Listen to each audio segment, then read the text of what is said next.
ധവളപത്രത്തിനെതിരെ പ്രതിരോധം തീർക്കാൻ ഒരുങ്ങുകയാണ് പ്രതിപക്ഷം. വിരമിക്കൽ പ്രായം ഉയർത്തുന്നതും പൊതുമേഖലാ സ്ഥാപനങ്ങളുടെ സ്വകാര്യ പങ്കാളിത്തവും സർക്കാരിനെതിരെ പ്രചരണായുധമാക്കാനാണ് പ്രതിപക്ഷത്തിന്റെ തീരുമാനം. കിഫ്ബിയുടെ ഭാവി എന്താകും എന്നതും ചർച്ചയാകുന്നുണ്ട്. എബി ജോൺ തോമസ് വിശദാംശങ്ങൾ നൽകും. എബി, കഴിഞ്ഞ ദിവസമാണ് ധവളപത്രം നിയമസഭയിലെത്തിയത്. നിയമസഭയ്ക്കുള്ളിൽ തന്നെ അതിനെതിരെ വലിയ വിമർശനം പ്രതിപക്ഷം ഉയർത്തിയതാണ്. മുൻ ധനമന്ത്രി കെ എൻ ബാലഗോപാൽ, ഒപ്പം പ്രതിപക്ഷ നേതാവ് പിണറായി വിജയൻ അടക്കം. അതിനൊക്കെ മറുപടി മുഖ്യമന്ത്രി പറഞ്ഞതാണ്. പക്ഷേ ഇനി അങ്ങോട്ടുള്ള ദിവസങ്ങൾ സംസ്ഥാനത്തിന്റെ ഭരണ കേന്ദ്രങ്ങളിൽ ഇരിക്കുന്നവരെ സംബന്ധിച്ച് വളരെ കലുഷിതമാകാനുള്ള ഒരു സാധ്യതയാണ് ഉള്ളത്. ഒന്നാമത് ഈ ധനവകുപ്പിലെ ജീവനക്കാരല്ല, അല്ലെങ്കിൽ ഉദ്യോഗസ്ഥരല്ല ഈ ധവളപത്രം ഇറക്കിയതെന്നടക്കമുള്ള ആരോപണങ്ങളും പ്രതിപക്ഷത്തിന്റെ ഭാഗത്തു നിന്നുണ്ട്. വിവരങ്ങൾ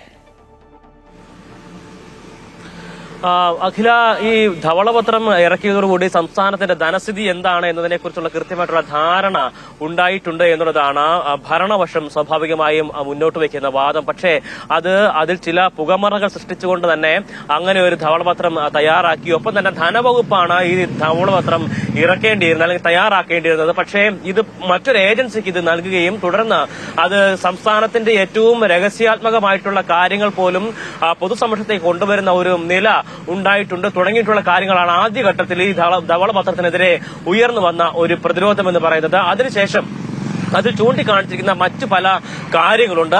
അതൊക്കെ തന്നെയും വലിയ രീതിയിലുള്ള വിമർശനങ്ങളും ഒപ്പം തന്നെ വരുന്ന ദിവസങ്ങളിൽ വലിയ രീതിയിലുള്ള പ്രതിഷേധങ്ങൾക്കും ഇടയാക്കാനുള്ള സാധ്യത കൂടി നമ്മൾ കണക്കാക്കുന്നു. കാരണം പെൻഷൻ പ്രായം ഉൾപ്പെടെ ഉയർത്തുക എന്നുള്ള ഒരു തീരുമാനം, അല്ലെങ്കിൽ ആ ഒരു തരത്തിലുള്ള ശുപാർശ ഈ ധവളപത്രത്തിൽ മുന്നോട്ട് വയ്ക്കുന്നുണ്ട്. അത്തരത്തിൽ പെൻഷൻ പ്രായം ഉയർത്തിക്കഴിഞ്ഞാൽ സ്വാഭാവികമായി സർക്കാരിനുണ്ടാകുന്നത് വലിയ തരത്തിലേക്കുള്ള ഒരു വരുമാനത്തിലുണ്ടാകുന്ന നഷ്ടത്തെ പിടിച്ചു നിർത്താൻ കഴിയുന്ന ഒരു നടപടിയിലേക്ക് കടക്കാൻ കഴിയും. പക്ഷേ അത് സ്വാഭാവികമായി ഇവിടെയുള്ള യുവാക്കളെ, ഈ PSC ലിസ്റ്റ് ഉൾപ്പെടെ പ്രതീക്ഷിച്ചിരിക്കുന്ന നിരവധിയായിട്ടുള്ള യുവാക്കളെ പ്രതികൂലമായി ബാധിക്കുന്ന ഒരു സംഗതി കൂടിയാണ്. അതുകൊണ്ട് തന്നെ അതിനെതിരെ വലിയ രീതിയിലുള്ള വിമർശനങ്ങൾ, പ്രതിഷേധങ്ങളൊക്കെ തന്നെ ഉണ്ടാകും. ഇതിനു മുമ്പും സമാനമായ രീതിയിലുള്ള നടപടികൾ നമ്മൾ കണ്ടിട്ടുണ്ട്. ഇത്തരത്തിൽ പെൻഷൻ പ്രായം ഉയർത്തുക എന്നുള്ള തീരുമാനത്തിലേക്ക് സർക്കാർ വരുന്ന ഘട്ടത്തിൽ യുവജന സംഘടനകളൊക്കെ തന്നെയും തെരുവിലേക്ക് ഇറങ്ങുന്ന കാഴ്ച കണ്ടിരുന്നു.